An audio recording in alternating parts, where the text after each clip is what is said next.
Hey there, it's Dorleen. Welcome to my channel. Today I'm working on a card.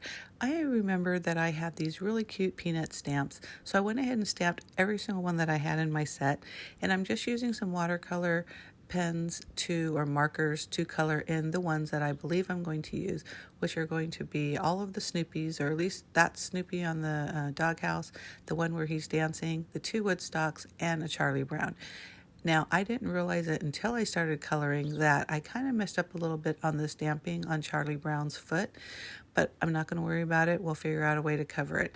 But when I'm trying to color in white, instead of coloring in white, I use what these colors are called a blue-gray, and I just kind of outline the image, and for whatever reason that kind of makes it pop.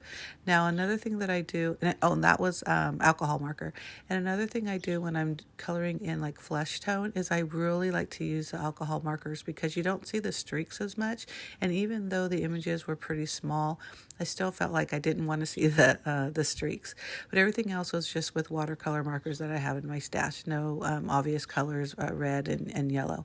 And then I just went ahead and fussy cut all the images that I was going to use. Now I'm probably going to use those stamped images that I didn't color for another project. So I'm making a card that is a sketch from Sketch and Scrap, and I'll leave a link to their blog down below, and right now I'm going to show you the sketch that I'm doing. Now, pretty simple. Now, instead of the flowers, I'm going to be using those Peanuts characters, which I think is going to turn out so super cute. So I basically just took an what is that, 8.5 by 5.5, yeah, I don't know, you know, standard card base, and just took it out of my white cardstock.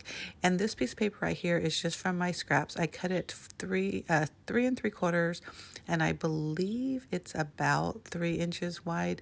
I just used, well, like I said, what was on my stash. And the reason why I chose this paper is because it's double-sided, and if you noticed on the sketch, it had like a two-tone effect from the top and the bottom.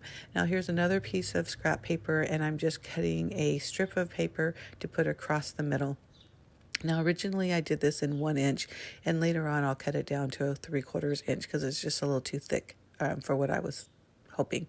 So I'm kind of fiddling around, even though I know the placement because again I'm working with the sketch. But then I decide, no, I really like the pattern part on the top. To me it kind of reminded me of like abstract kind of clouds in a sense. But then I'm just using the stamp pieces that I fussy cut out, and I'm going to arrange them. Now remember I talked about how I messed up on Charlie Brown's shoe, so I'm going to use Woodstock right there just to cover up that mess, and nobody will ever know except for you guys because I just told you. As I'm assembling it, I realized I don't like the white cardstock base, so I grabbed a yellow piece of paper again from my scraps, and I cut it down to fit into the card, which is 4 by 5.25. I didn't like just the plain yellow, so I'm grabbing this background stamp. I bought the stamp set during the expo and I haven't used it yet, and it's really fun, but I decided to do like a tone on tone effect, so I'm using this oh, I forgot the name of the ink pad already, but I'll have all the supplies that I used on my blog, which I'll also have that link down below in the information box. And again, it's just like a tone on tone effect. When I use these large background stamps, I like to ink it and then place the paper on top versus actually stamping on the paper. I hope that makes sense by what I was just doing. But you see how it's just very subtle, but it does make a huge difference when you put it on the card. I was thinking about inking the edges, and then I changed my mind because I really thought this was more of a clean card versus like an inky card, if that makes any sense. But I do hope you like this video, and if you do, give me a thumbs up, and don't forget to hit that subscribe button. I try to post at least 2 videos a week. One is always scrapbooking, and the other is whatever it is I'm creating in the command center. And in this case, it's a card. Now, remember I talked about I wanted the swirly part up on the top, or not the swirly, the circle part up on the top. Look at here. I place it down and it's the solid one up on the top. Isn't that so ridiculous?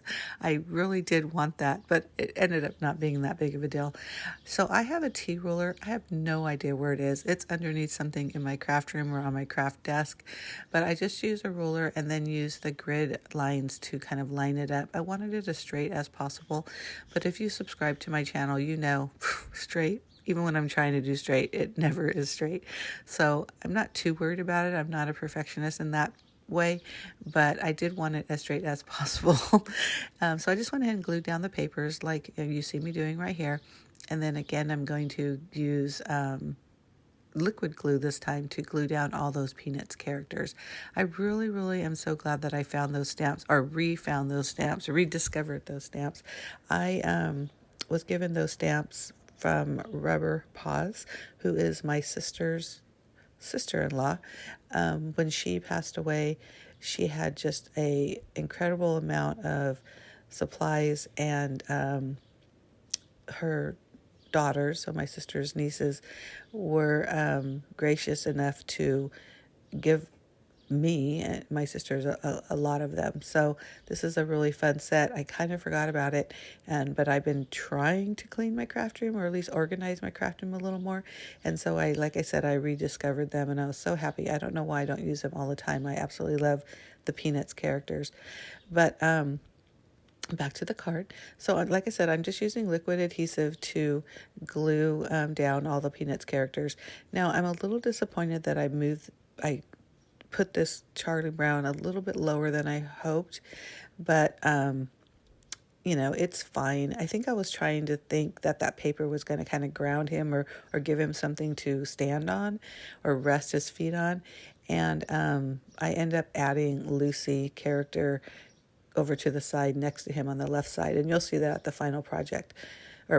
So I'm using, I have a red glitter marker that I'm adding to the doghouse, which just kind of makes that pop a little bit.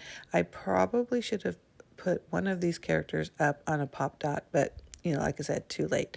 So here's the final product. Like I said, there's Lucy over on the side, and I think it makes a huge difference on placement. Thank you so much for watching. Bye.